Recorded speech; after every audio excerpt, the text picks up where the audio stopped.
여러분 안녕하세요. W채널입니다. 오늘은 2025년 6월 28일부터 시행된 부동산 규제로 인해 평택 부동산 시장에 이른바 풍선 효과가 나타날 가능성을 깊이 있게 살펴보겠습니다. 최근 정부는 가계부채 급증을 막기 위해 전례 없이 강력한 주담대 규제를 도입했는데요. 이 조치가 수도권 주택 수요자와 투자자들의 움직임을 바꿀 것이라는 전망이 나옵니다. 특히 고덕신도시, 평택 역세권, 브레인시티 등 개발 호재가 많은 평택 지역이 반사 이익을 누릴지 관심이 쏠리고 있는데요. 전문적이면서도 쉽게 하나씩 풀어서 설명을 한번 해보겠습니다. 정부가 발표한 2025년 6월 28일 주택담보대출 규제의 핵심 내용을 먼저 정리해보겠습니다. 이번 대책은 수도권 중심으로 대출을 강하게 옥죄고 실거주 목적 외에 투자를 사실상 차단하는 것이 골자입니다. 주요 내용을 간략히 살펴보겠습니다. 첫 번째는요, 수도권 및 규제지역 주담대 6억 원 한도로 조정했습니다. 6월 28일부터 서울을 비롯한 수도권 전역과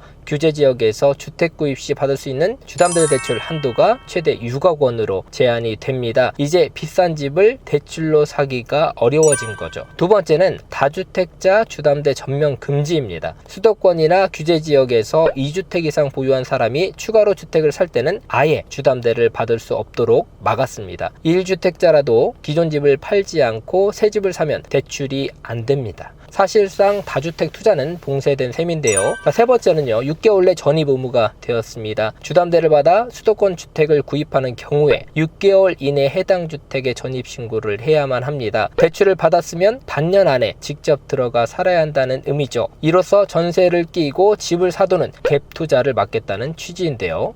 네 번째는요, 전세 연계 갭 투자를 금지합니다. 구체적으로 소유권 이전 조건부 전세 대출 금지 조항이 포함됐는데요. 이는 새 집을 매입하면서 세입자의 전세 자금을 활용하는 갭 투자를 구명권 대출로는 하지 못하도록 차단한 것입니다. 이제 은행 대출을 받아 집 사고 남에게 전세 주는 방식은 어렵게 된 거죠. 다음은 기타 대출 규제 강화인데요. 생애 최초 주택 구입자의 경우에도 수도권에서는 LTV 한도가 기존 80%에서 70%로 축소가 되고 6개월 내 실거주가 의무화가 됩니다. 또한 수도권 주택담보 생활안정자금 대출 한도는 최대 1억으로 묶어놨습니다. 주담대 만기 최대 30년 제한, 신용대출 한도 연소득 이내 제한 등 부수 조치들도 발표를 했습니다. 한마디로 주택을 살 때 주담대를 받지 않았지만 추후에 담보대출로 내가 대출을 받고 싶다 하더라도 1억 원까지밖에 못 받는다는 그런 내용입니다. 요약을 하면 실수요자 이외에는 대출을 활용해서 부동산 구매가 어렵다, 이렇게 생각하시면 되겠습니다. 수도권 집값 과열을 막고 가계부채를 선제적으로 관리하기 위한 특단의 조치라는 게 정부의 설명인데요. 이런 강력한 규제들이 시장에 어떤 파장을 미칠지 궁금해집니다. 이러한 고강도 규제는 처음이 아닙니다. 과거에도 정부가 특정 지역의 부동산을 강하게 조이면 규제가 비교적 덜한 다른 지역으로 수요가 몰리는 풍선 효과가 종종 나타났습니다. 마치 풍선을 한쪽 눌렀더니 다른 부분이 불록 튀어나오는 것처럼 돈과 수요는 틈새를 찾아 흐르기 마련이죠. 가장 많이 거론되는 사례가 2017년, 2018년 서울 강남 규제 당시입니다. 문재인 정부 출범 후 2017년 8.2 대책, 2018년 9.13 대책 등으로 서울과 강남권의 초강력 규제가 연이어 시행됐는데요. 그 결과 투자 수요가 상대적으로 규제가 약했던 경기도 외곽 지역으로 확산이 됐었습니다. 수원, 하남 등이 대표적이었는데요. 실제로 2019년경 수원의 아파트 값이 급등하여 일부 지역의 주간 상승률이 1%를 넘을 정도로 고공행진을 했습니다. 당시 서울 강남 3구의 집값은 규제로 하락세로 돌아섰지만 수원 권성구는 1.52%, 영통구는 1.02%가 상승하는 같은 기간 전국 최고 수준의 상승률을 기록했습니다. 서울을 옥죄니 규제에서 자유로운 수원으로 투자 자금이 몰렸던 건데요. 마찬가지로 2018년 무렵 하남, 구리 등지도 큰 폭의 상승을 겪었는데 이 역시 서울의 규제 풍선 효과로 해석이 됐습니다. 또 다른 사례로 2020년 초 12.16 대책 후폭풍을 들 수 있습니다. 2019년 12.16 대책으로 서울 고가주택 대출 규제가 강화되자 바로 다음에 비규제 지역이던 수원, 안양, 의왕 등지의 집값이 단기간 급등했습니다. 결국 정부는 두 달 만에 2020년 220 대책을 내놓아서 수원 3개구와 안양 등지까지 규제 지역으로 묶으며 하며 뒷북 대응을 해야만 했습니다. 이렇듯 과거 사례들은 한 곳을 누르면 다른 곳이 오른다는 학습 효과가 남겨졌습니다. 투자자들도 이를 잘 알고 있어서 규제가 발표되면 이번엔 어디가 뜰까 재빨리 눈치 게임을 시작하곤 하는데요. 자, 그렇다면 이번 2025년 규제 발표 후 서울 및 수도권 주택 수요자와 투자자들의 행보는 어떻게 바뀔까요? 핵심은 서울의 집 사기 더 어려워졌다면 다른 대안을 찾을 것이라는 점입니다. 이번 조치는 서울을 포함한 수도권 전역에 적용되지만 여전히 지역별 여건 차이가 있기 때문에 수요 이동이 일어날 수 있습니다. 먼저 실수요자인 내 집 마련 수요층의 경우를 살펴보겠습니다. 서울이나 인기지역 아파트를 염두에 둔 무주택자들은 6억 원 대출 한도 때문에 예산 부족을 느낄 수 있습니다. 서울에서는 웬만한 아파트 값이 10억 원을 훌쩍 넘는데 대출을 6억 원까지만 받을 수 있다면 나머지 수억 원은 현금을 마련해야 하는 거죠. 이는 젊은 세대나 중산층의 실수요자에게는 큰 부담입니다. 따라서 이들은 시야를 수도권 외곽이나 중소형 주택으로 돌릴 가능성이 높습니다. 예를 들어 서울에서 10평 남짓한 소형 아파트밖에 살 수 없는 예산으로 경기 평택이나 화성 등지에서는 30평대 새 아파트를 살 수도 있습니다. 한정된 대출 한도로 더 넓은 집을 찾는다면 자연히 가격대가 낮은 지역으로 관심이 이동하는 것이지요. 한편 투자자들의 전략도 크게 바뀝니다. 그동안 갭 투자자들은 전세를 끼고 대출을 활용해 서울 아파트 여러 채를 사두는 방식을 즐겨했지만 이제 수도권에서 그 방법은 먹히지가 않습니다. 다주택자는 아예 대출이 불가하고 1주택자도 기존 집 처분 조건 없이 추가 매입할 수 없으며 무엇보다 대출받아 사는 순간 6개월 내에 실거주 의무가 부과됩니다. 투자 목적으로 세입자를 받아 임대하려는 사람들은 대출을 활용하기 힘들어진 상황인 겁니다. 그렇다고 투자를 완전히 포기할까요? 돈이 있는 투자 수요는 다른 길을 모색할 것입니다. 세 가지 선택지가 거론이 됩니다. 첫 번째는요, 규제의 영향을 덜 받는 지방 부동산이나 상가, 오피스텔 등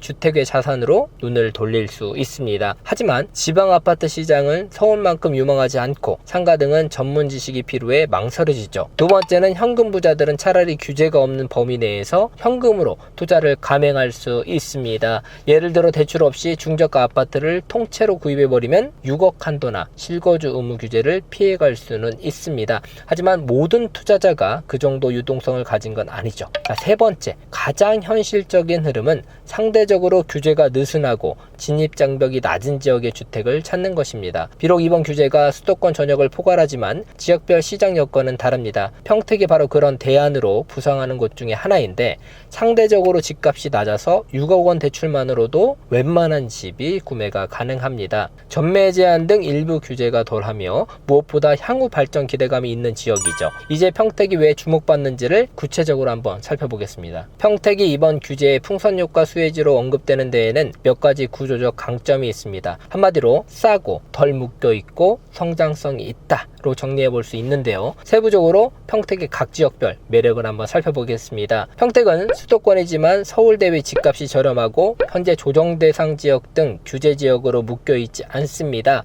그래서 평당 평균 가격이 약 1200만 원대로 경기도 30여 개 도시 중에 하위권에 속할 정도로 진입장벽이 매우 낮은 편입니다. 게다가 비규제 지역이어서 청약 및 거래 규제가 덜한데요. 실제로 평택시는 분양권 전매 제한이 계약 후 6개월뿐이고 거주 의무나 재당첨 제한도 없습니다. 이러한 여건은 투자자 입장에서 부담을 덜어주는 요소입니다. 가격이 낮으니 6억 원 대출 한도로도 웬만한 집을 살 수 있고 규제가 적으니 자유로운 거래와 시세 차익의 실현이 가능하다는 거죠. 평택 고덕 국제신도시는 평택부동산의 핵심 축입니다. 이곳에는 세계 최대 규모로 꼽히는 삼성전자 평택 캠퍼스가 자리를 잡고 있죠. 현재 P1, P2, P3 그리고 9월 달엔 P4가 가동 예정입니다. 향후 P6 라인까지 증설 계획이 있을 만큼 삼성의 장기 투자가 예정되어 있습니다. 삼성뿐 아니라 대규모 삼성협력단지, LG전자공장, 쌍용자동차 등 여러 기업체가 평택에 둥지를 틀고 있습니다. 수십만 명의 양질의 일자리가 이미 창출되었거나 창출될 예정이라서 인구 유입과 주택 수요가 꾸준히 기대되는 곳입니다. 고덕신도시는 잘 계획된 2기 신도시로서 넓은 도로, 공원과 상업시설 등 생활 인프라도 신속히 갖춰지고 있습니다. 한때 분양 물량이 많아서 미분양 우려도 있었지만 삼성 효과로 이를 해소하며 집값이 크게 뛴 경험도 있습니다.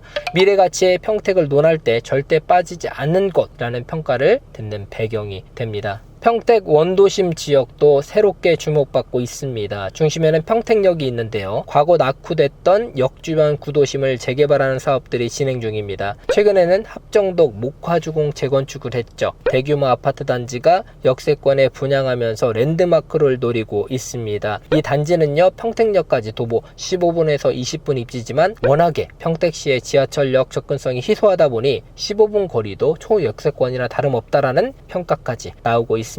그만큼 역세권 입지에 대한 선호도가 높다는 뜻인데요. 평택역 주변은 이미 예전부터 상권 등이 잘 형성되어 있어서 정주 여건도 양호한 편입니다.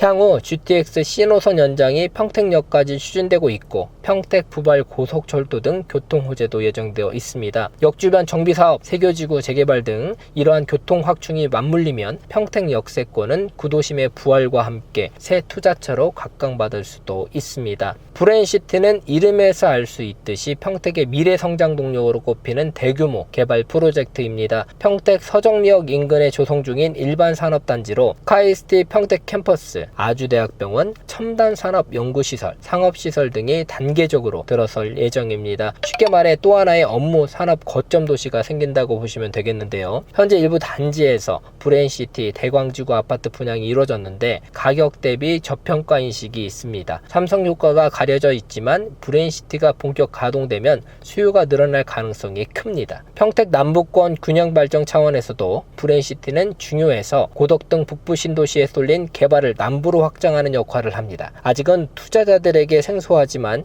장래성이 큰 호재로 평가가 됩니다. 평택 부동산 시장은 최근까지 공급 물량 증가로 어려움을 겪고 있습니다. 2023년, 2024년 사이에 평택에는 새 아파트 분양이 쏟아졌는데 대부분 청약 미달로 미분양 물량이 많이 남았습니다. 실제로 2024년 8월 기준 평택시 미분양 가구 수는 3,159가구로 경기도 내에 1위를 기록했으며 불과 반년 만에 10배 가까이 급증한 수치가 되었습니다. 위 도표를 보면 알 수 있듯이 평택 화양지구와 브레인시티 분양단지 등에서 수백 가구씩 분양이 미달될 정도였죠. 공급 과잉으로 인한 미분양 적체는 집값 상승을 제약하는 큰 요소입니다. 풍선 효과로 수요가 몰리더라도 이 많은 미분양이 해소되기 전까지는 가격이 쉽게 오르기는 힘들 것입니다. 오히려 미분양 물량이 할인 분양이나 특가로 나오면 시장 가격을 누르는 요인이 될 수도 있습니다. 요즘 금리가 여전히 높다는 점도 간과할 수 없습니다. 기준금리 인상으로 주택담보대출 금리가 연 5% 이상으로 형성이 되면서 대출을 받아서 집을 사는 비용 부담이 크게 늘어났습니다.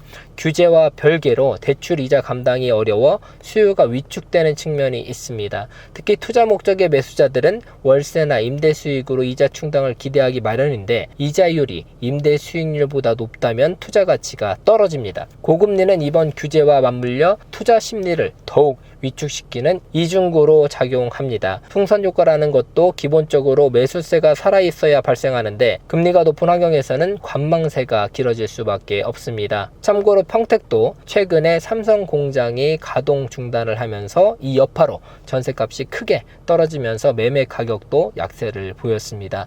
2024년 들어서 경기도 대부분 지역 집값이 반등할 때도 평택은 오히려 2.29% 하락해서 경기도에서 하락률 상위권을 기록했는데요. 전세가 하락, 투자 수익 악화, 수요 위축의 악순환이 평택에 존재하고 있다는 점을 유념해야 됩니다. 이 밖에도 거시경제 변수, 정책의 연속성 등도 고려해야겠죠. 평택의 미래 성장성은 분명 크지만 당장 발목을 잡는 현실 요인들도 만만치 않다는 것입니다. 풍선 효과가 나타나더라도 힘이 제한적일 수 있다는 이유가 여기에 있습니다. 지금까지 2025년 628 부동산 대출 규제의 핵심 내용과 영향, 그리고 평택 부동산 시장이 받을 수혜와 한계를 살펴봤습니다. 여러분은 어떻게 판단하시나요? 정부의 강력한 대출 규제로 평택 부동산 시장에 돈과 사람이 몰릴 것인지 아니면 당분간 조용할 것인지 궁금합니다. 오늘 준비한 내용은 여기까지입니다. 끝까지 시청해주셔서 감사드립니다. 부동산 시장은 워낙 변수도 많고 지역별로 다르니 투자나 내 집 마련 결정에 신중하시길 바랍니다. 그럼 다음 시간에도 유익한 분석으로 찾아뵙겠습니다. 감사합니다.